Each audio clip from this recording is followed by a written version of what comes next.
You've probably heard a lot about artificial intelligence nowadays. And it's true, there's a lot of media coverage behind this technology. I've personally seen companies advertising AI and machine learning products on billboards on the highway. And there are even fashion companies that are using AI researchers as testimonials for their products. So it feels like there's a bit of hype going on. But it's very important to try to understand what are the factors that led to this hype. The beginning of AI is in 1955, when 5 researchers from the University of Dartmouth proposed to the Rockefeller Foundation to fund a summer of research on this idea of trying to take this new tool they had available called the computer and try to make it act and think like a human being. Even though it was really the beginning of the technology, these 5 researchers already started to think about a concept that is still applied today. That is the difference between general and narrow AI. General AI is an artificial intelligence that is able to do anything that a human being can do. It can think, act, and learn like a human being. And these researchers already knew that it is quite a challenging problem. They thought, what if we can do some narrow AIs? A narrow AI could be an application of artificial intelligence that is perfectly capable of solving one specific problem. It could be anything from machine translation to recognizing objects to, for instance, predicting the building consumption of the day after. So what was the first application that these 5 researchers focused on? It was machine translation. Specifically, these 5 researchers focused on English to Russian and Russian to English translation.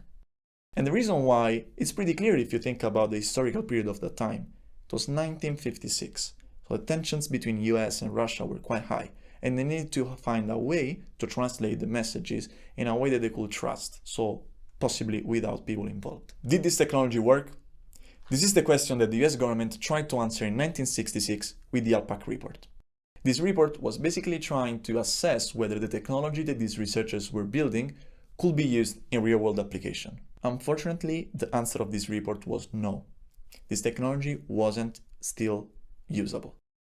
And the reason why is that these poor researchers didn't have enough data and enough computing power to build the application they were thinking of. So the performances were really, really poor.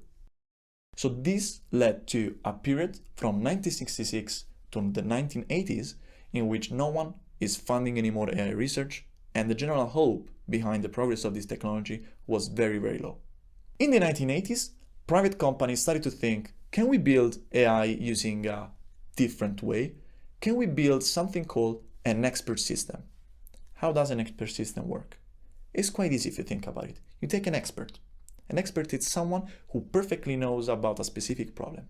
It could be a doctor, it could be a structural engineer, it could be an energy engineer. And you ask him some questions about how he solves his problems, how he does his job. And you try to take his knowledge and encode it into a software. So for instance, let's say we want to build an expert system that is capable to assessing why a patient has a stomachache. Then what you do, you take a doctor and you say, okay, you have a patient, this patient has stomachache. What would you do? And the doctor will say, well, the first question is, how long ago you started having these problems? And then I will ask, what did you eat yesterday? And then I will start asking all a series of questions, and based on the answers, ask more questions. So what you're doing is basically building a large decision tree. This decision tree is then gonna be followed by the software to assess later on why this patient has stomachache. You're starting to see why this model cannot work.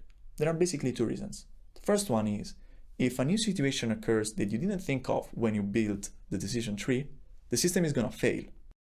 And the second reason why is that you're building a huge decision tree, which means that if you want to fix something inside, it's quite hard to modify it, and it's quite hard also to find actually the bugs and actually find where you need to act in order to improve its performances. These problems led to what's called the second AI winter. In recent times, there were a few changes in the technology and also in the economical aspect, in the cost of this technology, that led to a massive change in the approach we have to AI. These 2 factors are, 1, amount of data we have available. Thanks to the internet, we are collecting a huge amount of data. The chief economist of Google said that from the beginning of history of time until 2003, we've produced 5 exabytes of data.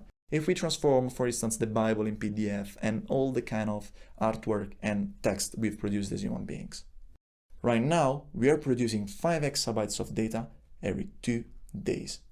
This is a massive increase in the speed we produce data, and this led to an abundance of information that we can use to build AI systems. The second factor that changed everything is the amount of computing power we have available, and most of all, its cost.